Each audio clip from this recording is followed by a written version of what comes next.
सर्वमंगल मांगल्ये शिवे सर्वार्थ साधिके शरण्ये त्र्यंबके गौरी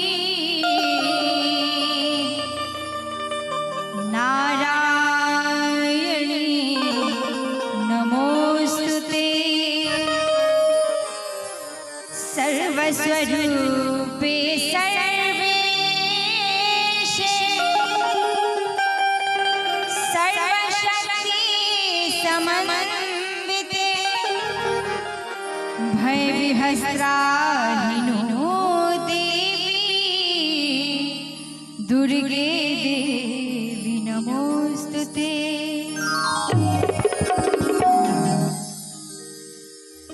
कि अचिरी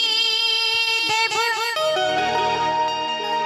तोहे लाल है जननी चुनरी देव तोहे लाल है अचिरी देव तोहे लाल है मैया चुनरी देव तोहे लाल है पूरा करब मनोरथ जननी पूरा करब मनोरथ जननी अचिरी देव तोहे लाल है पूरा करब मनोरथ जननी अचिरी देव तोहे लाल है अचिरी देव तोहे लाल है मैया चुनरी देव तोहे लाल है अचिरी देव तोहे लाल है मैया चुनरी देव तोहे लाल है पूरा करब मनोरथ जननी अचिरी देव तोहे लाल है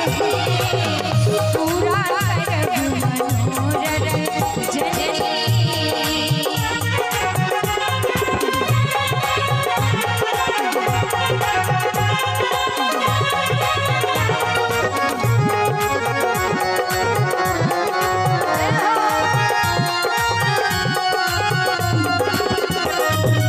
अरे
शुभ अवसर पर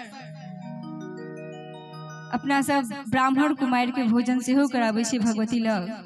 बहुत सुंदर गीत में भाव छै कि ब्राह्मणक संग कुमारक भोजन